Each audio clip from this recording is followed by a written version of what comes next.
Bonjour, je vais vous présenter le papier RoboTwin Dual Arm Robot Benchmark with Generative Digital Twins.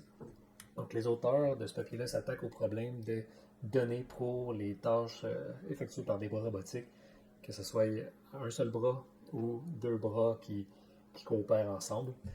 C'est un problème d'actualité puisqu'il manque de données dans tous les domaines, là, que ce soit médical, industriel, commercial, domestique.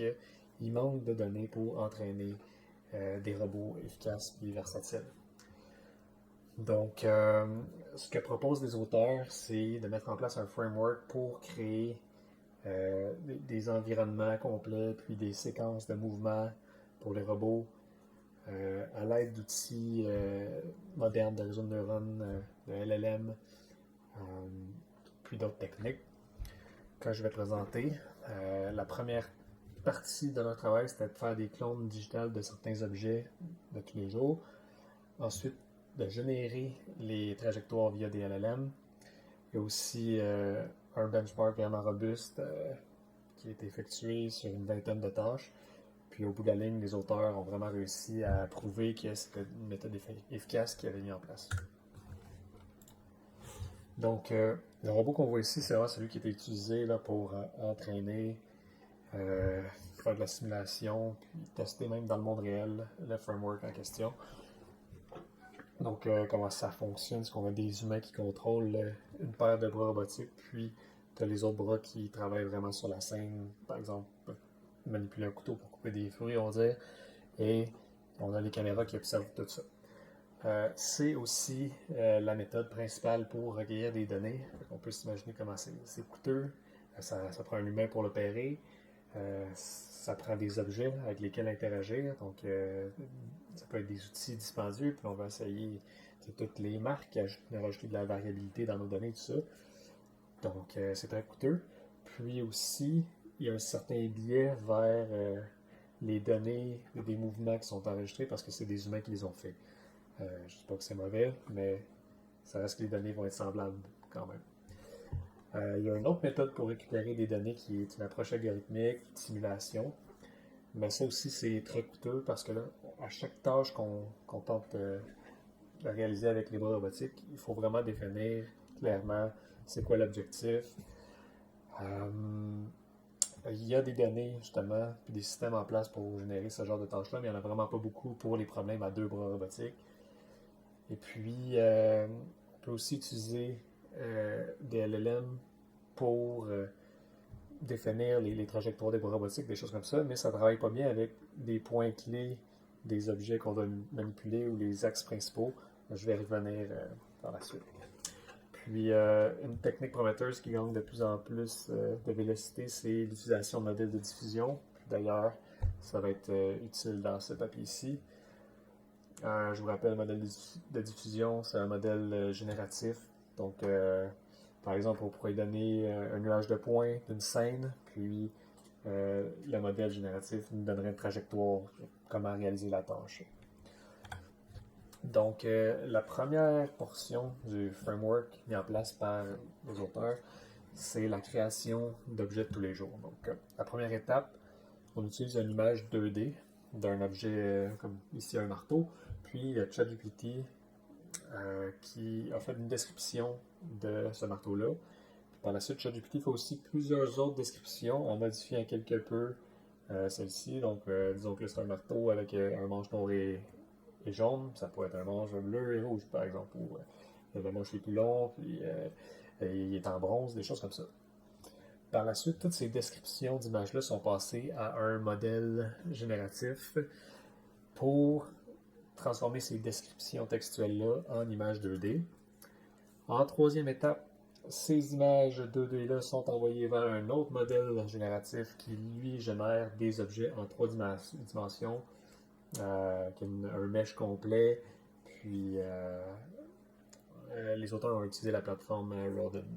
C'est assez impressionnant. Finalement, on a une métrique Uclip, donc ça permet de regarder à quel point la description que ChatGPT avait fait est liée avec l'objet 3D, à quel point ça concorde. Puis, il y a aussi ChatGPT qui fait simplement analyser l'objet 3D. Puis avec ces deux évaluations-là, on est capable de déterminer si l'objet est valide ou pas, s'il va être conservé. Il n'y a pas vraiment de statistiques là, par rapport au taux de succès de cette technique-là là, dans le papier. Donc, une fois qu'on a nos objets 3D, il y a une phase d'annotation qui est faite par des humains. Puis, c'est vraiment par type d'objet. Donc là, on prendrait par exemple le marteau, on prendrait quelques exemples uniquement de marteau où on indiquerait, disons, le contact point, ici le point rose, qui indique par où est-ce que le marteau doit être pris. L'approach axis, par où est-ce que le bras robotique doit arriver pour récupérer l'outil. Puis le function point, dans ce cas-ci, c'est vraiment là qu'il y a une interaction là, avec l'environnement, avec le clou. Donc, comme j'ai dit, il y a juste quelques objets par type qui sont annotés de cette façon-là. Puis en deuxième temps, il y a un modèle de diffusion, encore une fois, qui va être capable de définir automatiquement chacun de ces axes-là et de ces points d'intérêt-là. Une fois que ça c'est fait, qu'on a nos objets complets qui ont des attributs, ils ont même des attributs physiques comme le poids, l'élasticité, des choses comme ça, les textures ont toutes été générées, on passe à la tâche de génération de trajectoire. Donc ces tâches-là sont prédéfinies par les benchmarks populaires, comme par exemple clouer un clou, puis ça s'arrête là. On a un LLM qui prend cette tâche-là puis la coupe en plusieurs autres petites tâches. Et puis, ces descriptions-là utilisent vraiment les points qui ont été indiqués là, sur les objets, donc les axes principaux, les axes d'approche, les key points, tout ça est utilisé dans la description des sous-tâches. Par la suite, un autre modèle génératif, un autre LLM, va prendre ces sous-tâches-là, puis va générer un code Python qui va vraiment indiquer des points importants de la trajectoire, qui va venir définir dans quel angle est le marteau, par exemple, dans le milieu de sa trajectoire, puis son accélération, c'est laquelle, et ainsi de suite. Donc, ces nouvelles poses-là, si on veut, importantes, sont envoyées vers des outils plus classiques. Donc, on a MPLib qui va relier, si on veut, nos points importants dans nos trajectoires. Il va la générer au complet. Il va coder les parties manquantes. Puis on a un autre logiciel de physique qui lui va déterminer est-ce que la séquence d'action complète a été un succès ou pas. Pendant toutes ces étapes-là, on vient de décrire, ça arrive parfois qu'il y a des erreurs. Les erreurs sont retournées au dernier modèle qui l'a généré, puis on essaie de la corriger. Puis on voit à droite justement le taux de succès justement de génération de ces séquences de mouvements-là. On voit qu'il y a certaines tâches plus difficiles que d'autres, donc empiler des blocs un par-dessus l'autre. J'imagine que c'est plusieurs blocs, donc c'est hard. On voit quand même qu'on réussit souvent à créer des trajectoires complètes, tout artificiellement. Donc ça peut être très utile. Puis d'ailleurs, c'est ce que les résultats démontrent, que c'est très utile d'avoir généré toutes ces trajectoires-là. Donc si on entraîne un autre modèle de diffusion avec seulement 20 données réelles là, qu'on a récupérées avec le robot contrôlé par un humain, puis qu'on l'entraîne par exemple à récupérer des bouteilles, ben, le robot est simplement pas capable d'effectuer ces tâches-là. Mais si on rajoute 300 simulations de récupérer des bouteilles, le robot atteint des très hauts niveaux de succès, là, 42 sur 50. Ça, c'est pour les tâches à un bras, donc vraiment un gain de 70% là, de succès. Pour les tâches à deux bras, on a un gain de 42% environ.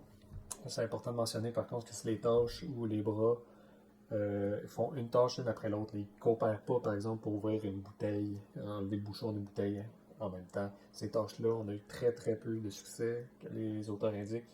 Et puis, même parfois, c'est pire.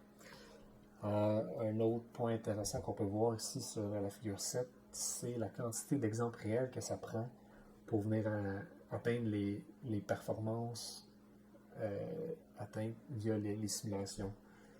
Donc, pour atteindre une performance équivalente à 300 données de simulation, ça nous prend environ 150 à 300 vraies données. Donc, c'est la preuve que ces données-là sont excessivement utiles et n'ont pas coûté cher à générer à comparer celles générées par des humains. En gros, ce papier-là, il n'y a rien de nouveau au niveau théorique, mais ça peut être très utile pour les gens qui sont en train de faire des robots pour des tâches spécifiques. Un robot qui passe la tondeuse ou qui sert des cafés, ça peut être très utile. Et surtout, c'est très modulaire comme approche.